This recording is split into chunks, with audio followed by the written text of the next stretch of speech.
in either Legacy or Standard. Top 4 Pro Tour Boston 2002. Win GP Philly. He teamed with Ben Sek once. He actually considers that one of his finest accomplishments. Hey, there's nothing wrong with that now. See, we'll have to remind Ben of that when he comes back into the booth next round. Caleb, member of Channel Fireball, from Chicago. He calls himself experienced. This is a man who is I would consider a Legacy specialist. He writes really good articles out there. He's had 2 Start City Games Invitational top 8s, 3 GPs top 8s, TCG Invitational top 8, and another top 8. So this should be a good match. Yeah, that's a Midwest Masters top 8. Oh. That tournament series is one that I haven't heard talked about in a while. So right now, looking at these 2 deck lists real quick, who has the advantage here between No Bant and Buck Delver? You know, here's why I have no opinion. Okay. I've never seen this matchup play before. Ah. So if I'm looking at it and I'm just guessing completely, just guess. Gerard Fabiano has a fair amount of black removal.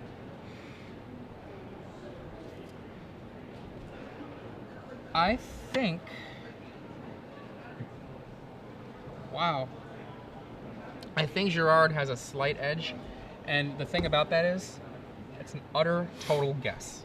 He's got a Quiz and a Kozlak out here. He could take Mother of Ruins. You can see there, Snapcaster Mage. he's going to take that Green Sun Zenith. Green Sun.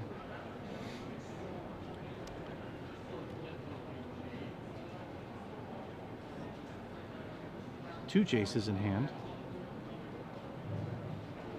I mean, it's possible he could take the Mother Runes, but I expect it's going to be the Green Sun Zenith. Okay.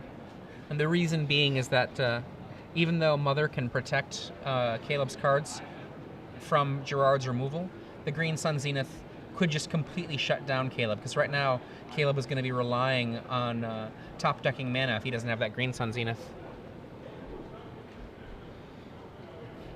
You can see Caleb here, I think, being playful with his Jaces and maybe an attempt to rattle Gerard, but Gerard is unrattleable. It was funny, he was just talking about, and he does take the Green Sun Zenith like you said. Gerard draws his card, or Caleb draws his card. Looks like he got a land. And we see a fetch, and out-of-order sequencing is not an issue these days, so we see the Mom that will be in play. Tundra Mom. Oh, that'll Days. be... That might have been a good reason why he didn't take it. He had the Days in hand.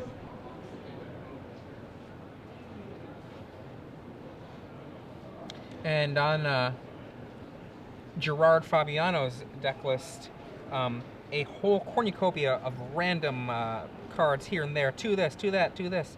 But looking at it, when you're looking at a deck that has Thought Scour, Umezawa's Jite, Delver of Secrets, Jace the Mind Sculptor, and Scavenging Ooze, you're kind of talking about a deck that is just, it's almost like he shrunk down a bug-colored Battle of Wits deck. Because he can get a different game every game. That's true. And it... oh, look at that. Green Suns. There's a Wasteland on Tundra, and then a Green Sun Zenith from Caleb gets dazed.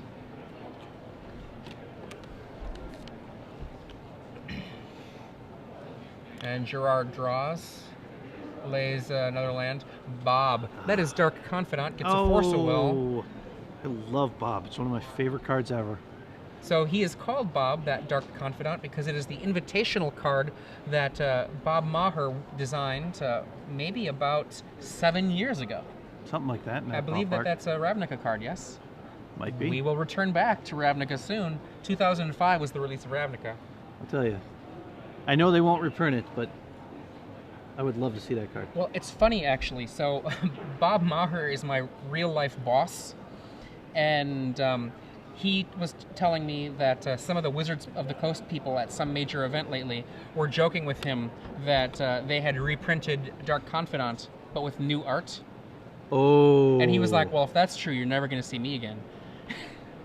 Well, he actually has talked about potentially playing again. Yeah. Soon. Up. There we go. Tarmogoyf versus Noble Hierarch. Who will win? I have a guess. Yeah. It's only. I love this Tarmogoyf die. See, the first time I saw this Tarmogoyf die, I thought that somebody had brought it. No. No. We are going to Snapcaster to Green Sun Zenith. And that's going to be a Green Suns for 1. That will be attempting to fetch out a Dryad Arbor.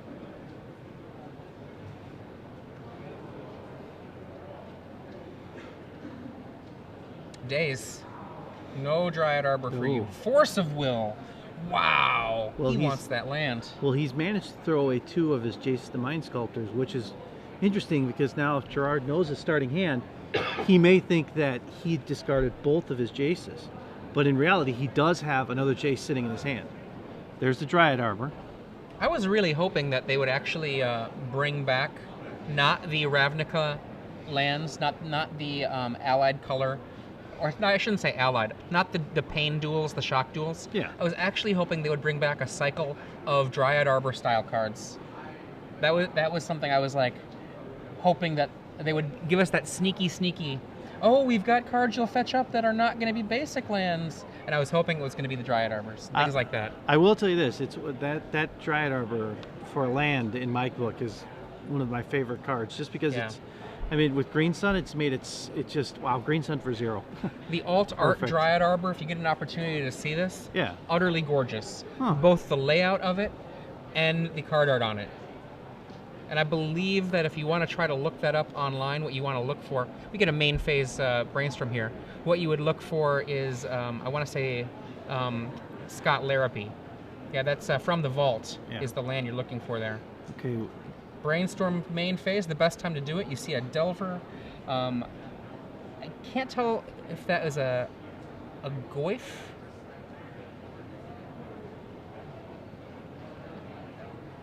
Hard to tell. He's keeping his. Yeah, he's keeping his hands tight to a tight angle away from that camera. In comes the Tarmogoyf. Caleb takes the damage. And Goyf number 2. Wow. So it was a Goyf. Wonder if they have another one of those Goyf dice. I don't know, but if not, we do know what it is. They have 4. So we will see another one shortly. Oh, I hope so. And Caleb's turn. And we have a Noble Hierarch, and then a Hierarch casting a Swords to Plowshares. 4 extra life for Gerard. 2 damage coming at him. Gerard is going to be up to 20 after the hit from the Snapcaster. Oh, yeah, and there's actually, pardon me, it's going to be 4 damage from that Snapcaster, my bad. Yep. And Delver of Secrets. Gerard, I think, is empty-handed right now. Which is unusual for a Bug Delver deck to ever be empty-handed, but... Okay. Ouch. Oh, Doctor. Okay. Caleb needs to do something circa immediately. We see him unsummon. Oh my God! And destroy Delver. Unsummon and then destroy the other. The board is completely clear. Delver is Swords to Plowshares, and then the Tarmogoyf is bounced. And we see Goyf, but oh boy! Yep. And we see the Brainstorm being cast by Jace the Mind Sculptor. That is the 0 ability. Draw 3, put 2 back.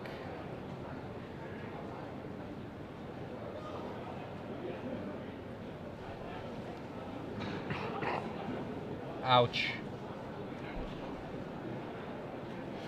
This is, I believe, the 3rd Jace that we've seen from Caleb. The first 2 were used as Force of Will bait. Yes. Which is one of the reasons why I think Gerard was shocked to see it when it came in. Like, I thought he just pitched his 2. Well, is that a Savannah that's been altered? Alternate art. Or altered? Altered, yes. Altered art. Sorry, not alternate. So it looks art. like it has is that APAC pattern on it? I saw that out there. I could not determine what that was. I didn't have time to ask it. And is that a Knight of the Reliquary with an altered border? Yes, that is. And some altered art. Wow. It's going to be an interesting situation I've for got Gerard to here. remind myself that when I'm watching Caleb, I've got to be vigilant because who knows what the cards are going to look like.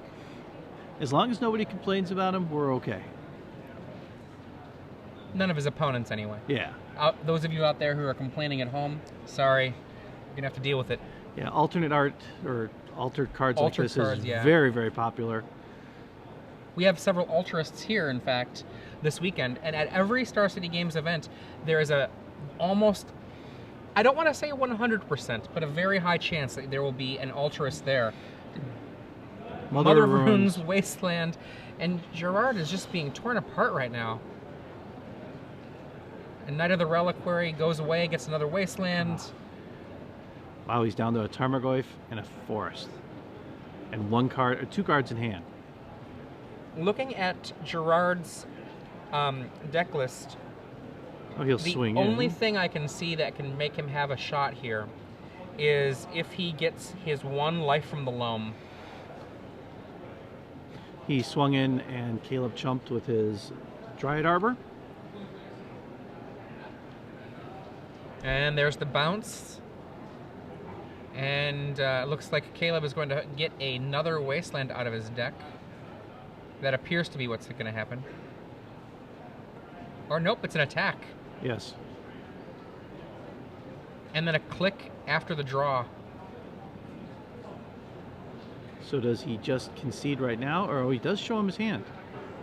Keep it, says Caleb. Okay. And Gerard is dead on table. In numerous ways, Gerard is dead. Bounce it, kill you. And now we're off to game 2. Now let's look at Gerard's sideboard here and try to figure out what can we bring in to help him against Caleb in game 2. I think it's likely that he's going to bring in his Jace Bellerin. Now remember, Gerard Fabiano has Jaces of his own, but I think he's going to bring in Jace Bellerin because it is just it looks like a grindy matchup. And a card like the little Jace can not only kill the big Jace of the opponent, but let's pretend you do something like this. You get your little Jace down first. You minus it, get a card.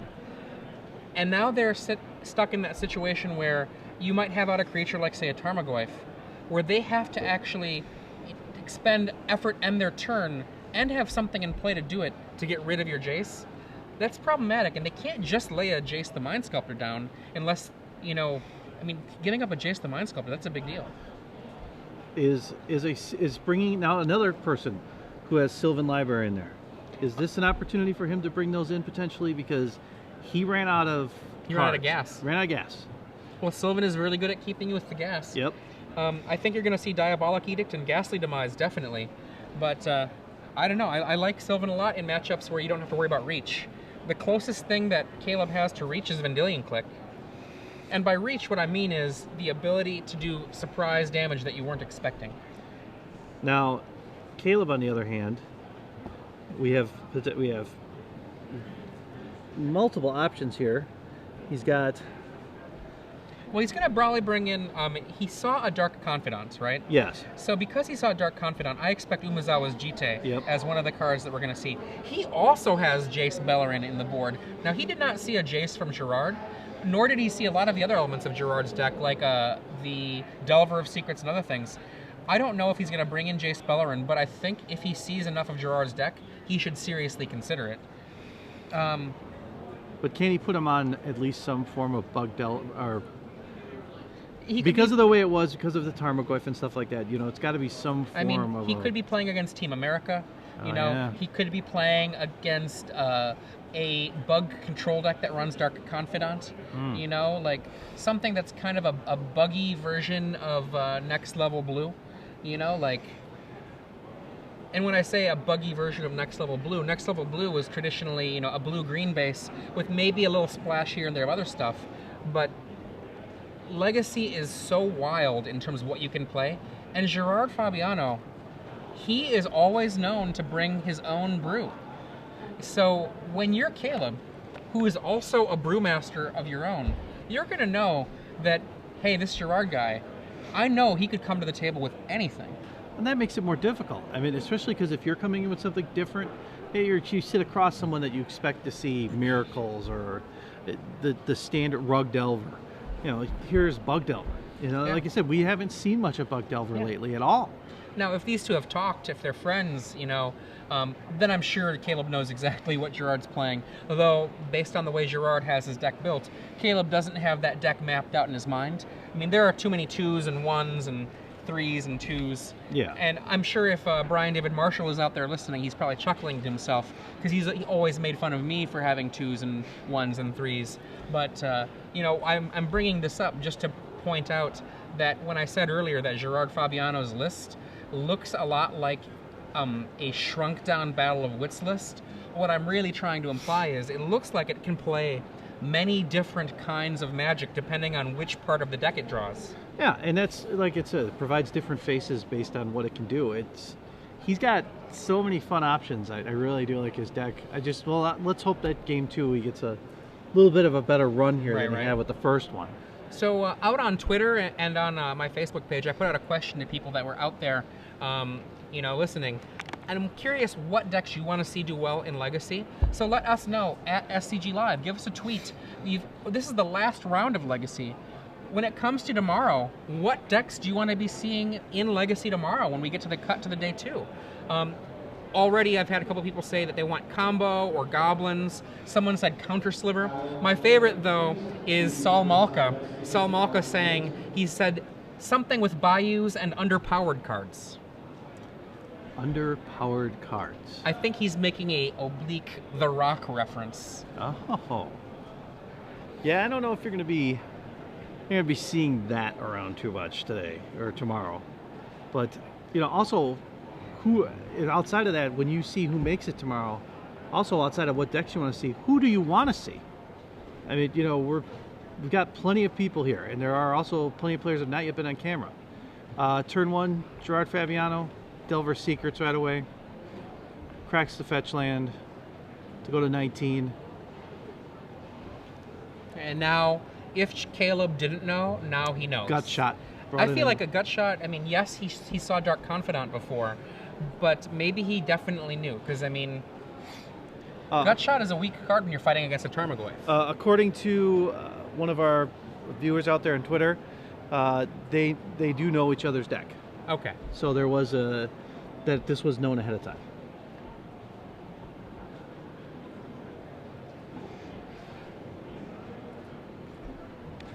We have a turn 1 Noble Hierarch from Caleb. And just a quick note to Bryce Menard out there on Twitter about the No Bant moniker. This is a moniker that I know got started, I believe, at the Grand Prix that we saw one without Force of Wills in Bant, where it was like... I agree that you could just call it Bant, but I've been hearing people calling it No Bant, and so feel free, because, you know, 2 negatives does make a positive. Diabolic Edict. Even though those are different no's. Yes, Diabolic Edict to kill Noble Hierarch. Caleb's going to play a Wasteland. Pass the turn. Gerard draws another fetch land, which he will do right away. Take him down to 17.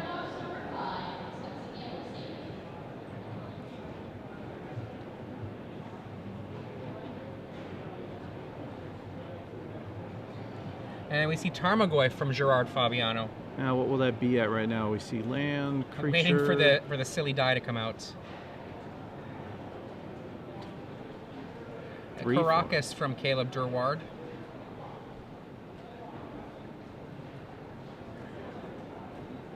Okay, that Path to Exile on Gerard's creature, which now lets him put another land into play. And Caleb is doing that on his own main phase, just to play around the possibility of a card like Spell Pierce. But the cost, of course, is that Gerard is going to have access to 1 full more mana on his own next turn. There is a trade-off there between those decisions. Do you want to give them the extra mana on their turn, or do you want to open up the possibility of a counterspell? Caleb went with have more mana. Thoughtseize. Okay, we have Verdilian Click, Knight of the Reliquary, Jace the Mind Sculptor, and another Knight of the Reliquary. Caleb motions that you should get rid of the Knight of the Reliquary.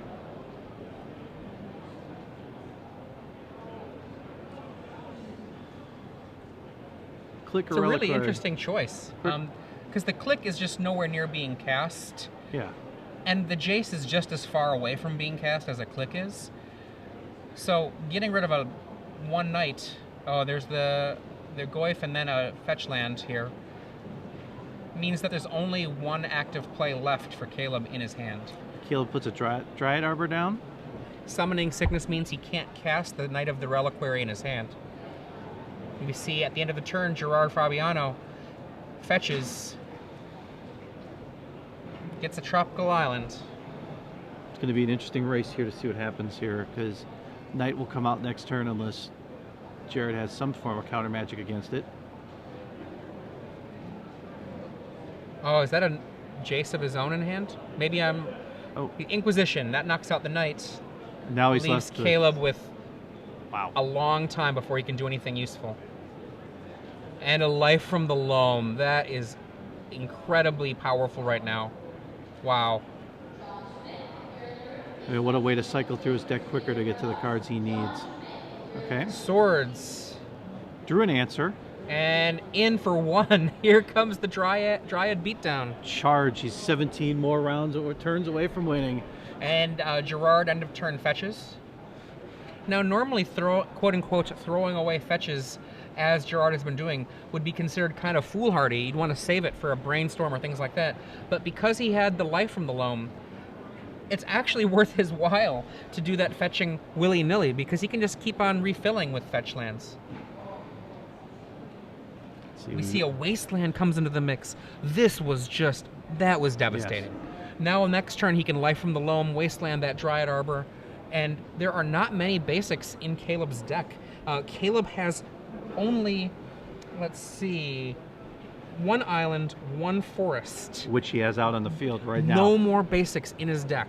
This means that Gerard can effectively lock Caleb off of any spell like Jace, because Caleb simply cannot get there so long as Gerard doesn't want him to.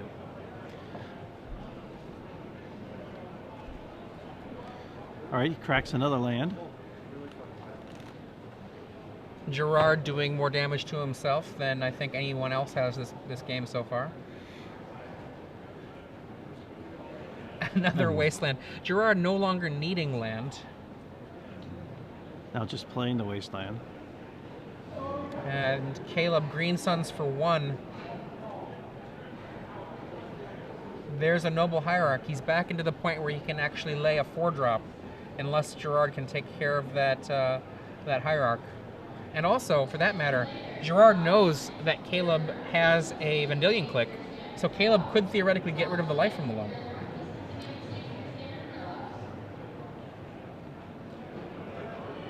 Jace the Mind Sculptor. Jace. That was nice timing for him. So he bounces it back in his hand. Brainstorm.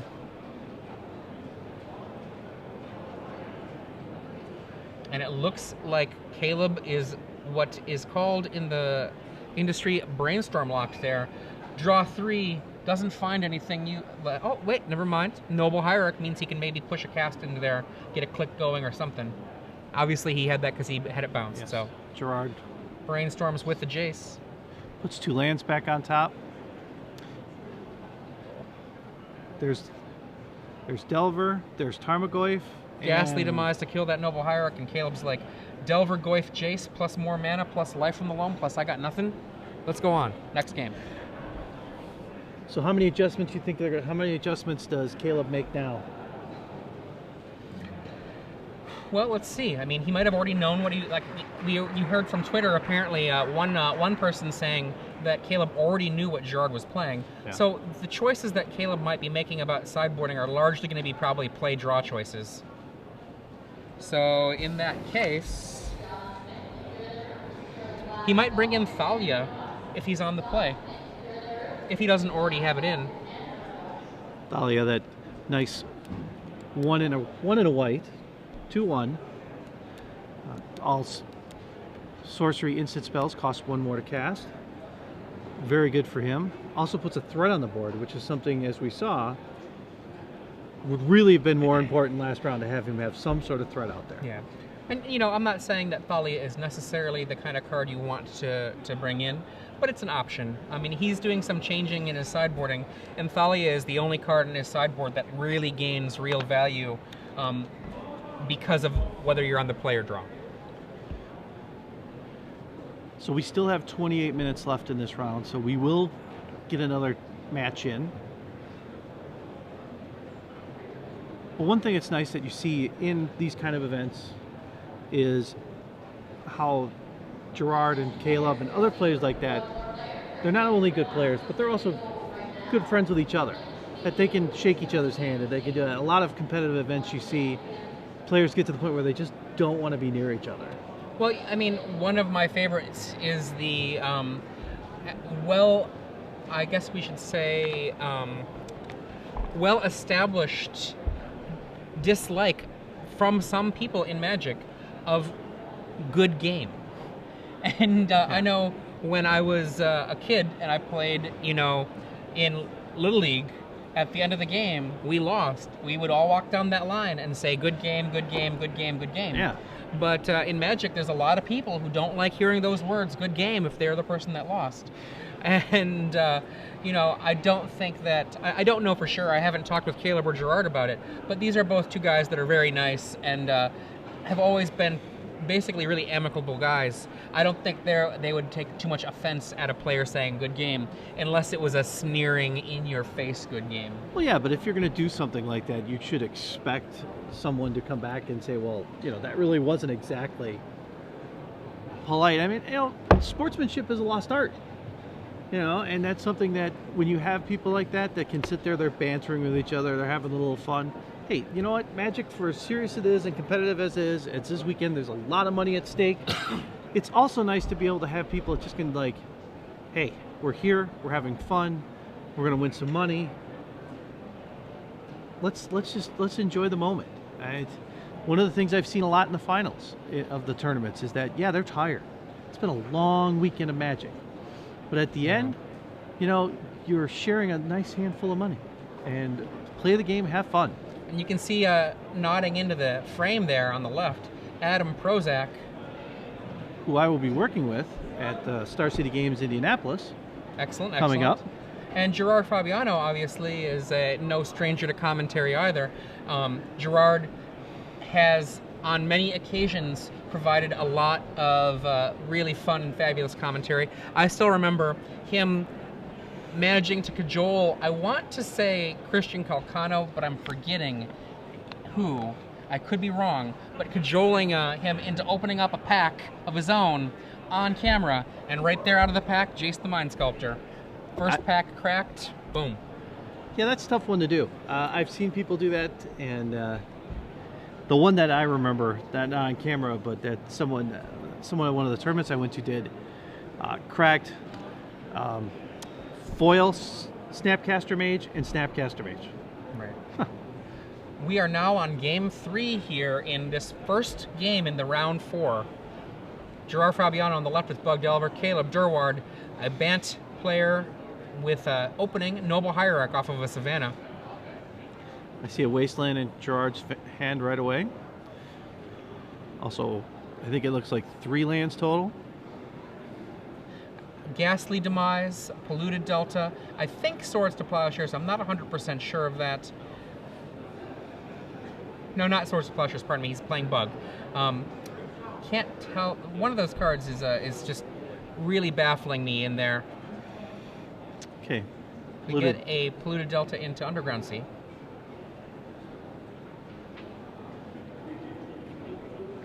Let's see what Gerard has in his hand here that he can... Demise. No mana, Caleb. Caleb says no mana, Gerard. Wasteland your land. Tithing Needle was that card that was... Oh, no mana, Caleb. Let's Wasteland back and forth. Battle of Wastelands. No one will play land. Tropical. Bayou. Inquisition of Kozilek. What you got over there? Oblivion Ring, Swords to Plowshares, and 3 land. And Caracas. I'm liking the fact that he has the Oblivion Ring in his hand, but I don't know how much longer that's going to be in his hand right now.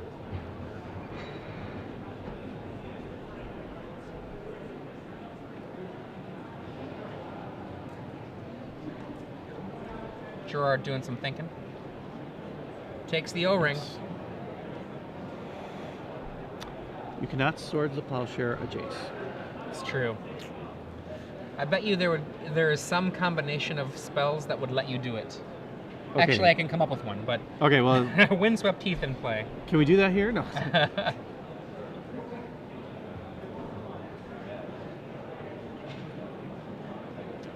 He could play Tarmogoyf here. Yeah. He's got maybe another Inquisition to knock that Swords to Plowshares out of here. Oh, hidey. Brainstorm to hide that from Inquisition. Is that Vendilion click Swords to Plowshares? It's hard to tell the foil. The foil is making it harder to read. Okay, so He puts back Caracas and land. Shows Path Swords and Scavenging Ooze. it's an interesting decision he has to make here. Takes the Ooze.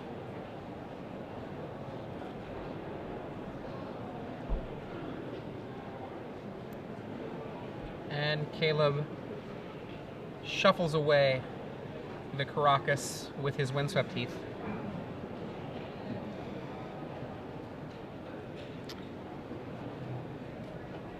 At least now they have land to play with, which is kind of a novel concept once in a while, you know? Now, think about how far into the game we are and how few permanents are in play because they've just both negated each other's plays. And like, nope. Well, the good thing about that is they still have 21 minutes to play. They're not doing this at 5 minutes to play.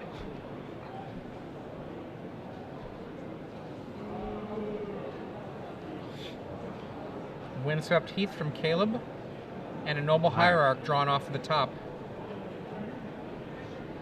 Swords to Plowshares and Path to Exile left in Caleb's hand. Gerard knows it. And that Tarmogoyf is not looking so good right now. Passes turn.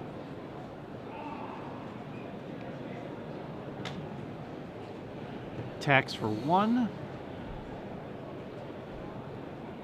Passes back. For those of you who are following along with Twitter at the hashtag SCGINVI, you would know right now that Cedric Phillips is 3-0-1 in Legacy with Goblins. So remember to follow along, hashtag SCGINVI. And another one of the people that just reported an update, Michael Hetrick, he now is 2-1-1. Noble Miracles. Yep. Gerard Fabiano just lays some land, and Caleb comes back with just an attack. A little plink and a little plunk. Well, we see that Wasteland. Windswept Heath's gone now. We've got a Windswept Heath and a tropical island in play. And Caleb is hanging on, it looks like, to land, so you don't think he cares too much. Tundra and tropical in hand, he lays the Tundra. All right, Gerard draws. Still holding on to that Tarmogoyf, which he cannot play it because he knows it will get destroyed.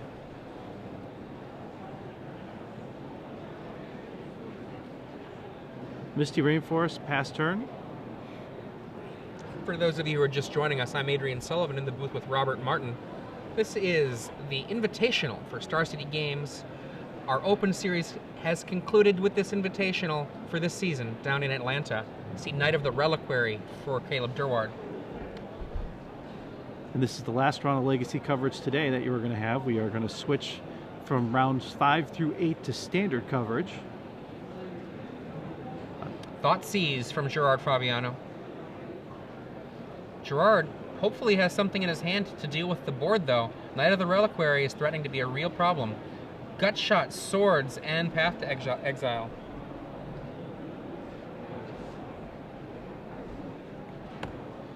Probably take the Half the exile out of the way. I take the swords. You take the swords? Okay.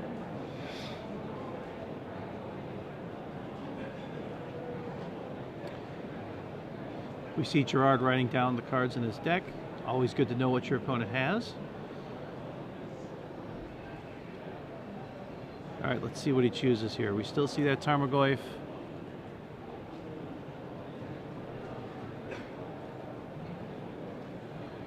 If Gerard does not have an answer to that Knight of the Reliquary in play, things are going to become very bad for him very quickly.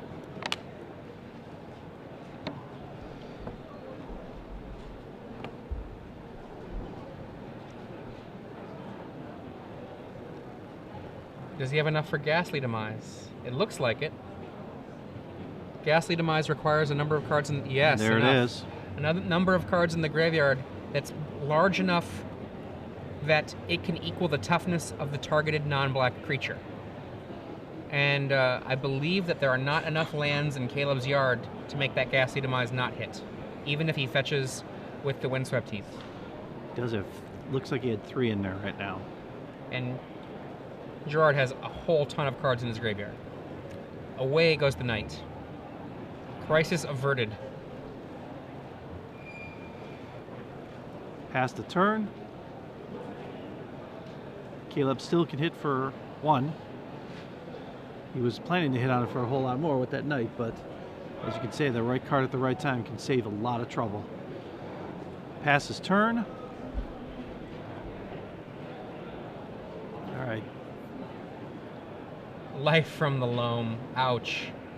Wasteland. Ouch.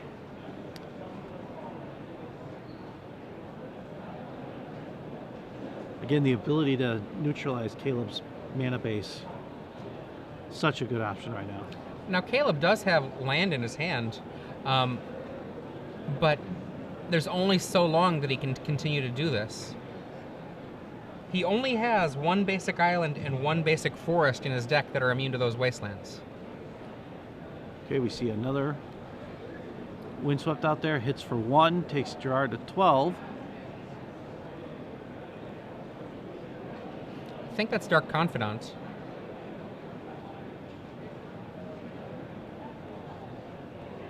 And remember, Caleb has a gut shot, which kills Dark Confidant. Yes. And he has a path, but he'd probably save that path for something bigger. It's only 1 a turn, but Gerard's life total is slowly dropping down. We see a wasteland, the second one from that Life from the Loam from Gerard.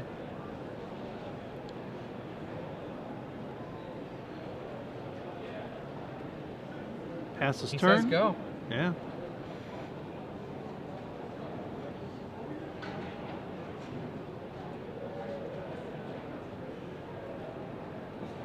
Umezawa's Jite.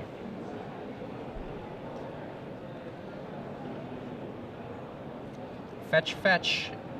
Shortcutting it to just do them both at once he's confirmed that Gerard will allow it. Do a quick card count. There, he's going to grab. He's going to grab that forest, so at least we know he will have a green. Gerard has now confirmed with that count that the path and the gut shot are what Caleb has.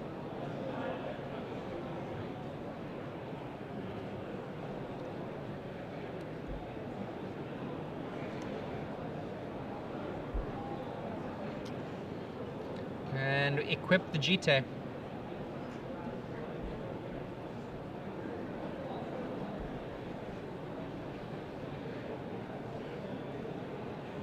And he will swing in and hit.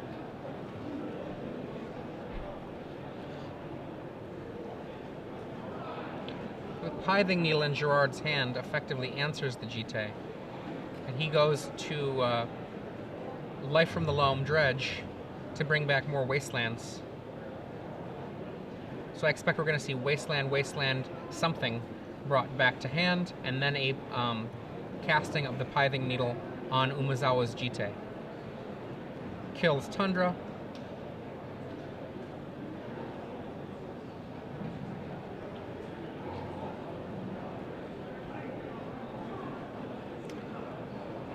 And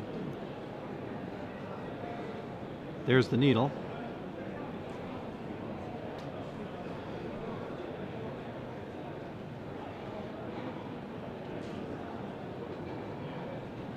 This effectively makes Caleb's Umezawa's Jite a storage facility for future effects. Caleb gains 4 life in response. That Jite, even if it's turned off by the Pithing Needle, will continue to accumulate counters. It just won't be able to use them until Caleb would be able to get rid of the Pithing Needle. Pithing Needle, if you prefer. All right. Now that the white is gone, I think Gerard is going to finally pull the trigger on a creature that matters. Yeah, like a Tarmogoyf that he's been sitting on since basically the beginning of the game. I feel like Gerard Fabiano is doing a demonstration in patience. It's really good when you have 2 players that play like they do, and now they have the time to be able to have a game 3 that doesn't have to feel like it's rushed. How many people make so many mistakes when they're rushing through a game 3?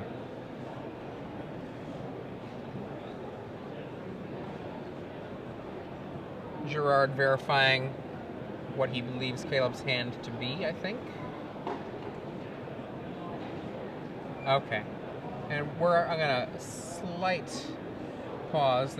Gerard is actually waiting right now for something from the judge. I'm not sure what that is. We'll let you know as soon as we find out. So if you're just joining us, I'm Adrian Sullivan here in the booth with Robert Martin, and the Star City Games Invitational here in Atlanta, Georgia.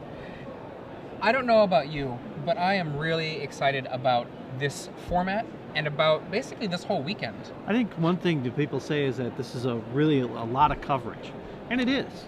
I mean, it's 3 days of coverage, but you know what? The great thing about it is you get to see so many different formats, and we get to go through multiple tournaments here at the same time, where we get to call finals on many different events, and all of them, in my case, from what I view, all of them, very, very big as far as money goes.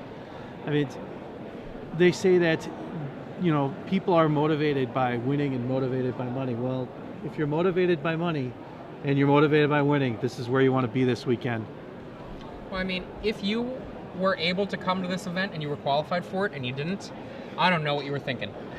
Actually, there was one person, I know a couple who couldn't come, including one Star City writer named Drew Levin, who couldn't come because he's currently working on a campaign in Wisconsin. Oh yeah, I'm well aware. Well, you know, and I mean, real life matters. I mean, yeah. I missed an invitational last year because I had to go to a wedding.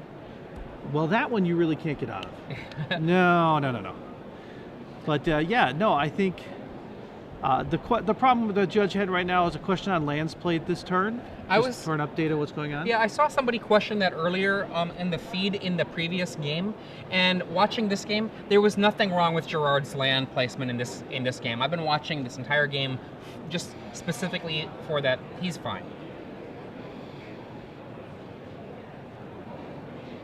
But yeah, getting back to that, I mean, you know, we all have tough decisions to make, but yeah, I mean, Drew's doing something that he really believes in, and it's something very special. I mean, you know, how many people can say you get to work on a senatorial campaign?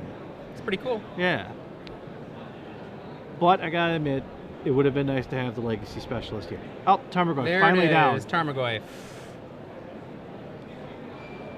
Now remember, the Umezawa's Jite, should it be attached to a creature who deals damage, will get counters. But those counters simply cannot be used because the Pithing Needle will not let them be used. Okay, we have a main phase Brainstorm for Caleb.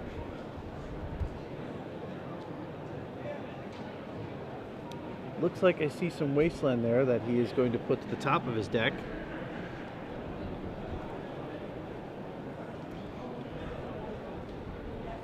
Taps 1, no. Ponder.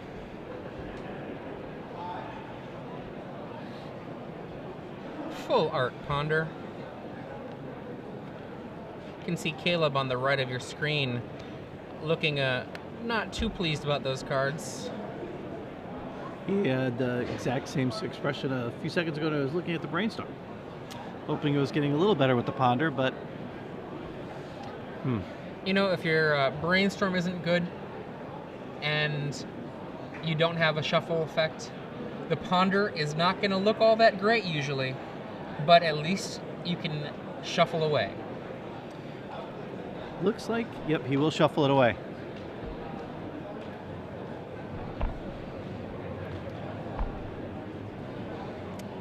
Well, as Caleb shuffles here, Gerard is down to 9, which does make it for an interesting situation for him still. Although it does look like, as of right now, at this moment, he has somewhat stabilized the board. I mean, Gerard, to my mind, looks like he's in great shape. He has a eventual wasteland lock happening with Life from the Loam, and he has out a very large creature and a full hand against an opponent who has some cards that are practically dead. Okay, there's the Path to Exile. Not surprising at all. Yep. Noble Hierarch does the business of casting the white spell.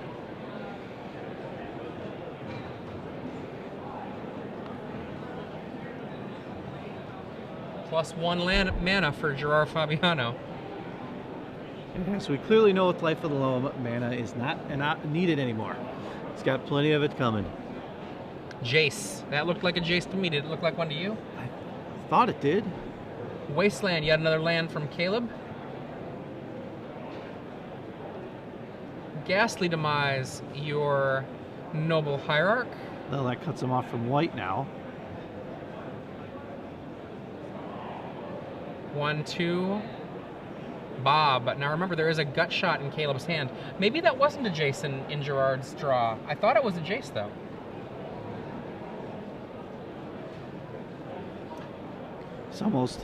He's almost baiting Caleb to use that on his Bob. And Caleb got rid of that gut shot with his brainstorm and then the shuffle. Oh. There is no longer a gut shot in Caleb's hand.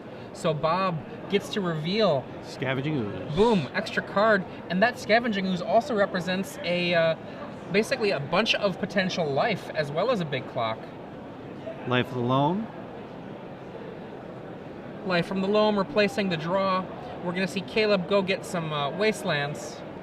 Or sorry, Gerard gets some wastelands. Waste, fetch. Gerard lays his first land for the turn. Attacks for 2 with Dark Confidant, Bob Maher. And then follows up with Scavenging Ooze. And hold it up. That's too many lands there, Gerard. Yes, that is. And the judge is like, you already laid a land. Remember, you wastelanded Caleb already.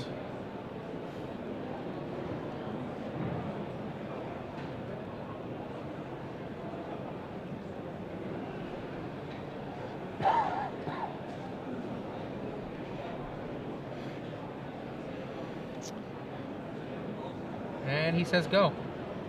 Looks like a second Dark Confidant in hand. Definitely no Jaces. So I guess I was wanting to see a Jace so badly I imagined it. Oh, that would have put him in a really, really good position there. If he pops out that Jace, it pretty much locks up the rest of the game. See a Horizon Canopy from Caleb Durward. Which is not meant long for the board.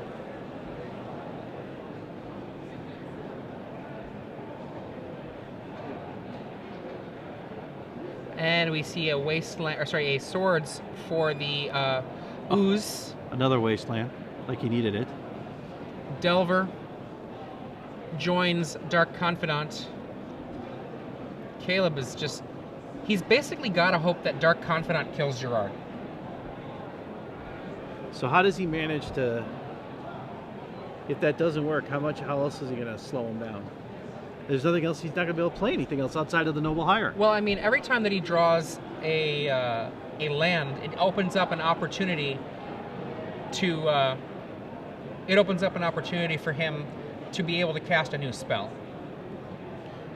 Bob says, "Take 1 from Delver."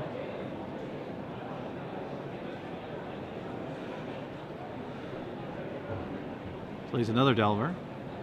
Now hits for 4 turn next turn.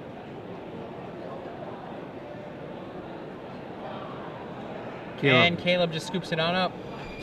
Well, it definitely shows you the power of Life of Wastelands, again,